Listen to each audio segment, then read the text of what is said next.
Oi, seja bem-vindo a mais um vídeo aqui nesse canal. E sim, hoje vamos falar de The Amazing Digital Circus, o incrível circo digital. Então, acho que Digital Circus não precisa de apresentação, até porque é literalmente uma, se não a maior série desenvolvida aqui no YouTube. E, então, bem, eu quero ir logo pro assunto que é o meu problema com Digital Circus. Mas antes disso eu quero falar um pouquinho dos personagens de Digital Circus individualmente, para deixar um pouquinho o vídeo mais interessante. Então eu quero começar primeiro com a... Pera, aquilo é um açaí? Falando sobre a Pomni, ela é meio que a personagem que é para ser o nosso ponto de vista em relação ao circo, já que a gente vai aprendendo coisas junto com ela quando vamos acompanhar os episódios. E tenho que falar, o desenvolvimento dela para mim é um dos melhores que eu já vi na série. Ela com certeza é uma personagem bastante divertida de se acompanhar. No episódio 1 vemos como é que ela fica meio que doida em relação ao circo. No episódio 2 tem aquela cena lá com o Gamigu que deixa ela traumatizada também. No episódio 3, que pra mim foi o ápice do Digital Circus, temos o desenvolvimento dela junto com o Kingo e sinceramente eu achei aquilo lindo. No episódio 4 e episódio 5, que foram até agora os episódios que ela conseguiu sair sem nenhum trauma e gostei disso. Como eu disse, a Pomni é uma personagem que não tem muito o que se falar, já que meio que a gente vai aprendendo junto com ela ao longo dos episódios. Então quero passar logo já pro próximo personagem, que no caso é o... Primeiras damas. Ah, quer saber uma coisa? Jax, isso aí que tu fez é machismo. Silêncio, eu quero ouvir a escada rolante. Ô, somzinho gostoso. Jax. Tá, o que eu posso falar desse personagem aqui? Eu acho o Jax um personagem interessante. Eu gostava dele no piloto porque ele é meio aquele estilo de personagem que é um babaca de propósito, mas tipo, no episódio 2 ele foi tão babaca que eu comecei a nutrir uma raiva por ele. E agora temos o episódio 5 que meio que tá tentando pintar ele com uma redenção para ser construída mais pro episódio 6. Mas sinceramente eu não compro isso. O Jax tem que fazer muita coisa para me convencer que ele é um personagem minimamente aceitável de se assistir.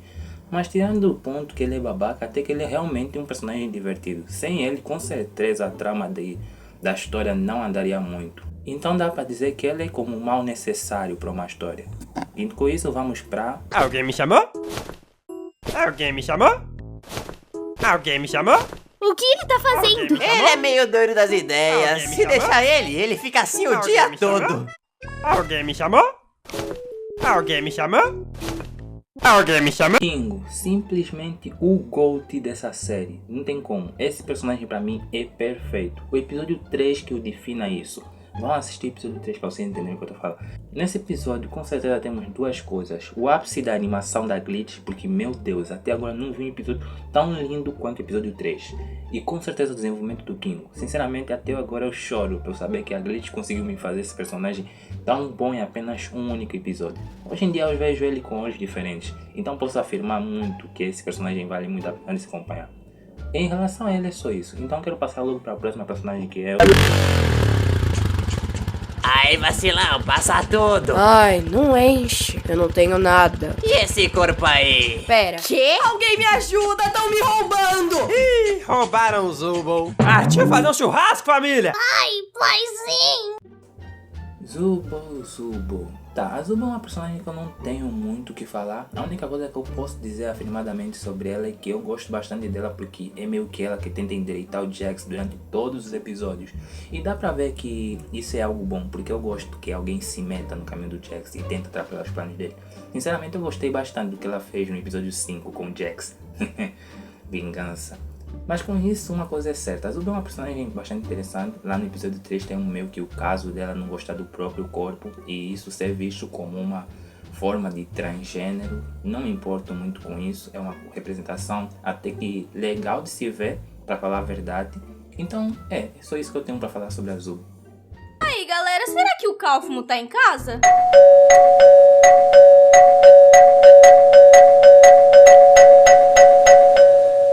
Acho que ele não tá, não. Não me diga. Adivinhou como? Ai, Hagatha.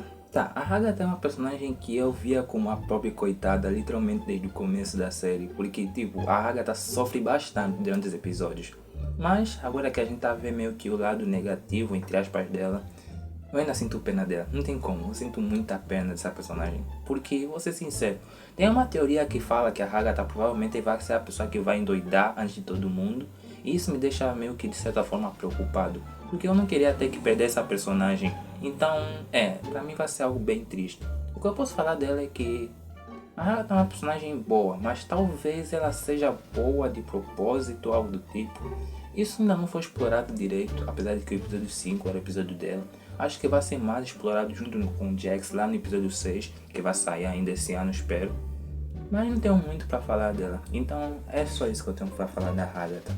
Enquanto a chorona e o esquizofrênico salvam o Zubo. Tu acha que esses dois dão conta disso sozinhos? É claro, eles são os mais mentalmente estáveis do grupo. Eu vou me tacar!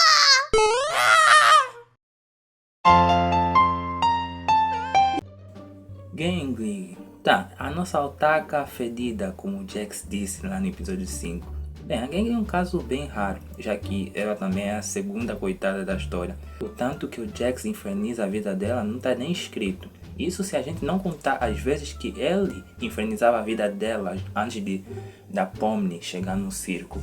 Então dá pra dizer que de certa forma que a Gangly é literalmente a primeira vítima do Jax.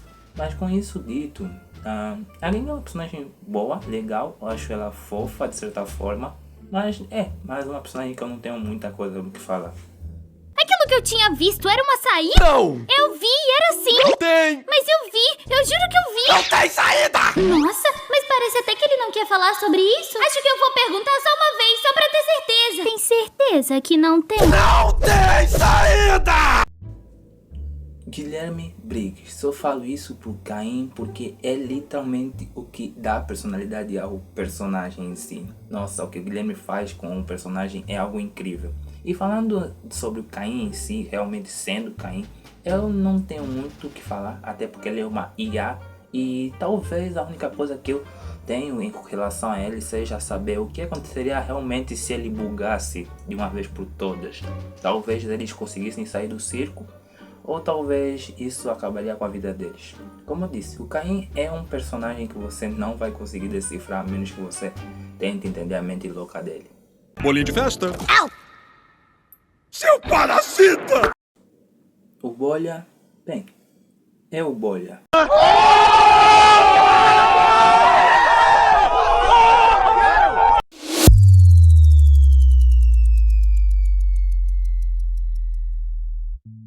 Mas entrando agora no tópico do vídeo, que é literalmente o meu problema com Digital Circus.